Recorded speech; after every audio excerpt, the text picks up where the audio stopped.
E o ponto 3, para a gente ir embora para casa, aleluia por isso. 3, a hora de despertar, amém? É sobre isso, é o tema da mensagem.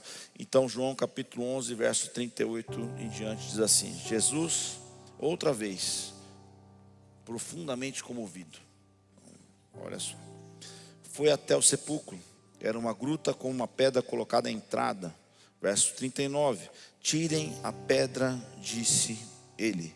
Disse Marta, irmã do morto: Senhor, ele já cheira mal, pois já faz 4. Vai a Marta de novo, né? Essa Marta. Disse Jesus: não lhe falei que, se você cresce, veria a glória de Deus? Aquilo que ele fala no verso 4, ele está repetindo no verso 40. Diga assim: se eu crer, eu verei a glória de Deus. É a palavra de Deus ou não é? Isso não é positivismo não, irmão. Isso é a palavra de Deus. Mas eu sei que confesso que muitas vezes é difícil crer contra aquilo que você está vendo. Isso é uma caneca. Aí Jesus diz para você: não é uma caneca, é um avião. Você fala assim: não, Deus, não é uma caneca, tem avião aqui não. É assim, amém? Mas só lembrando que o que seria despertar. Quem acorda com despertador aqui? Alguém acorda com despertador aqui? Gente, eu fui para o Peru esses dias e o despertador do celular deu uma bugada na configuração. Eu devo ter apertado os botões errados, que eu sou bem tecnológico, só que não analógico. E eu cheguei atrasado. E como é ruim chegar atrasado, hein? Eu acho horroroso chegar atrasado. Mas eu desci atrasado quase todo dia. Deus me dava, acho que o sono do justo, meia hora a mais, porque não despertava nada. Eu vou fazer o quê? Não dava errado, eu não fiz nada demais. Mas enfim, tem 4 tipos de imagens de despertador ao longo da história aqui. Tem essa vela aqui, que eu não sei para que serve, mas ele diz que essa aqui era como se despertava. Eu acho que a casa pegava fogo, alguma coisa assim. Depois eu vou perguntar para Iá, para entender como é que é isso aí. Se alguém disser, eu não vou nem pedir para você falar se você sabe, senão você é muito velho, gente. Jesus vai levar você rápido, se você souber o que é isso aí. Eu não vou pedir. Esse aqui é o despertador do Pica-Pau, lembra? Que tocava, ele pegava um porrete, dava no despertador até não poder mais. E é só apertar o botãozinho no meio que ele parava. Esse aqui eu quase conheço, eu ouvi falar. Meus avós falavam desse negócio aqui. Não é? E tem esse aqui bonitinho aqui, é o 3 em 1. É quase Pai, Filho e Espírito Santo. Que ele é despertador, rádio e relógio. Quem conhece? Esse aqui já conhece, todo mundo já conhece. Quem conhece o rádio, relógio, despertador aí? É ou não é? Eu lembro que eu acordava, despertava. Tinha um endemoniado que acordava. Ele tocava: olha a hora, vamos embora, olha a hora. Zé, o quê? Vocês sabem dessas coisas aí, vocês estão velhos, hein? Eu custei, até Iá eu perguntei para ela quem é o camarada que falava isso aí, que eu ia fazer uma oração por ele. Que eu lembrava dele. E meu pai vinha, me perturbava com isso daí. Ela, quem já ouviu essa? Fala, pode falar. Quem já ouviu essa musiquinha aí? O Zé Bete, muito bom. E pior que assim, você apertava um endemoniado do rádio relógio, ele tinha uns 5 minutos para tocar de novo, né? Aí ele voltava, gritava aquelas coisas: levanta, 7h15. Que isso, irmão? Fica quieto. Eu já gostava de entrar no quarto das crianças cantando uma musiquinha, um hino muito bacana.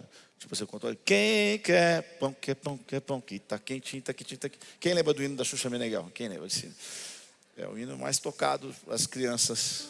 Quem não assistiu Xuxa aqui, gente? É pecado não. Levanta a mão, quem assistiu Xuxa na vida aí? Ah, agora aparece um monte.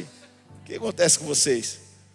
Vocês ficam vendo um monte de história na internet, aí fica aí tudo assim, tudo preocupado, né? Uma hora pela Xuxa, mano. E os moleques não gostavam não. Que eu cantava: pai, senta gritando no meu quarto e não sei o quê. E aí nós chegamos na nossa era agora do, não sei o que virá depois, mas o iPhone, o Android, sei lá, coisa assim. Olha, quem é despertado pelo negócio desse aqui? Amém? E quem é despertado pelo relógio biológico, gente? Quem é? Isso eu não conheço, eu não consigo entender isso daí. Eu, se for pelo biológico, eu acordo só 3 dias depois. Biológico não funciona para nada. Cansado como eu ando, irmão, já era. Enfim. Mas Jesus foi despertar Lázaro. A gente ir por fim aqui. Diferente de qualquer meio desse aqui, Jesus liberou uma. Diga comigo: Jesus liberou uma palavra. Para todos, Lázaro estava morto. Mas para Jesus, o Filho de Deus, Lázaro estava apenas dormindo. Agora imagina essa cena, eu gosto dessa cena. Mas a pedra era uma pedra ajeitada, irmão. O negócio era pesado, uma pedra gigantesca para lacrar ali o túmulo de pedra dessa largura, grandona assim. E eu imagino a cena porque tinham 3 tipos de pessoas em volta desse lugar. Tinham, segundo a palavra, tinha as pessoas que estavam chorando pela morte de Lázaro, pessoas que verdadeiramente amavam Lázaro, tanto judeus quanto suas irmãs e o próprio Jesus, como a gente viu. Tinha o outro grupo que estava zoando a situação, mangando, como dizem os antigos. Não era amigo de vocês? Não era vocês que andavam com Jesus? E ele demorou todo esse tempo para vir? Que descaso, hein? Então, há um cenário, e no texto você vai ver que tem pessoas que estão reclamando da ausência de Jesus, do atraso de Jesus. E há um terceiro grupo que eu gostei bastante, e é esse, daqueles que ouviram a voz de Jesus, mesmo com a impossibilidade. Pensa, Jesus manda tirar a pedra ali, remover a pedra. Podia não aparecer ninguém, porque assim, é impossível. Está morto. Não é isso? Mas contra tudo isso, tinha alguns loucos ali, algumas pessoas com fé, para seguir a voz de Jesus. A Bíblia não diz quem é que tirou essa pedra. Não sei se foram os discípulos, se foi alguém dos judeus, mas penso que tinha sempre alguém de fé para remover e para ouvir a voz de Jesus. E eu anotei uma frase, porque a própria Marta vai dizer que Jesus está fedendo. Marta está dizendo assim: Jesus, você não está entendendo. Já era. Tem esse grupo também, é o quarto grupo. Vamos inventar um grupo. Tem gente que fica perto de você, e de vez de te dar uma palavra de coragem, diz para você: já era. Tá, muito cuidado com isso. Se tiver problema no teu casamento, procure alguém que tenha um casamento intocável, alguém cheio de Deus, para dizer para você assim: eu também já passei por crise, passei por dificuldades, passei por isso, por aquilo, mas pode estar fedendo, pode ter dado tudo errado, mas Jesus tem poder de restaurar o seu casamento. Alguém que tem um testemunho para poder fortificar a sua vida, alguém que passou por algo que você passou e tem hoje um casamento restaurado, sabe? Não procure alguém pior do que você. Eu vejo uma pessoa que vai procurar num bar ainda alguém para poder trocar ideia, sabe? Meu casamento é lógico, o cara vai falar que está ruim, porque ele já passou por 4 também. Então Marta é alguém que não vê possibilidade, mas tem esses rapazes, essas pessoas que ouviram a voz de Jesus e foram tirar a pedra. E a gente precisa se cercar de pessoas como essa, em um ambiente de milagres. Quem crê que isso aqui é um ambiente de milagres? Mas a tua casa também é um ambiente de milagres. O teu trabalho pode se tornar um ambiente de milagres, amém? Porque você carrega a presença do Eterno. Então, em um ambiente de milagres, você precisa ter pessoas dispostas a moverem a pedra. Agora você chacoalha alguém só agora, vai. Diz para ele: ambientes de milagres. Diga assim: seja na sua casa, no teu trabalho, aqui na igreja, você precisa de pessoas dispostas a moverem a pedra, para que a ressurreição aconteça. Quem acredita nisso aí, celebra ao Senhor com força. João 11, 41. Então tiraram a pedra. Jesus olhou para cima e disse: Pai, eu te agradeço, porque me ouviste. Eu sei que sempre me ouves, mas disse isso por causa do povo que estava aqui, para que creiam que tu me enviaste. Porque virou testemunho, virou notícia. Imagina se fosse hoje Lázaro estar em todos os sites, em todos os Instagrams, em todas as redes sociais, em todas as redes de televisão. Lázaro de Betânia, um amigo de Jesus, ressuscitou. Verso 43. Depois de dizer isso, Jesus bradou em alta voz: Lázaro, venha para fora. Sabe que eu aprendo isso? Tipo assim, a gente não é um pentecostal xiita aqui, não. A gente também não é um batista muito gelado, não, né? Eu acho que a gente fica no meio do caminho. E eu penso que as coisas que são equilibradas sempre são mais, enfim, o nosso modo de pensar. Que Deus abençoe todos, mas é uma visão nossa, que sempre o equilíbrio das coisas, e a Bíblia é um livro de equilíbrio, não de excessos, nem para um lado e nem para o outro, nem coisas radicais para um lado e nem para o outro. Mas algumas situações de morte, de reversões, de milagres, que nós precisamos levantar a nossa voz e bradar em alta voz. Levantar a nossa voz, sabe? Levantar a nossa voz com fé, com força, clamar, gritar e declarar uma verdade de Deus a respeito de uma área da nossa vida que está morta. Nós vamos fazer isso aqui no final da nossa oração. Pode ser, gente?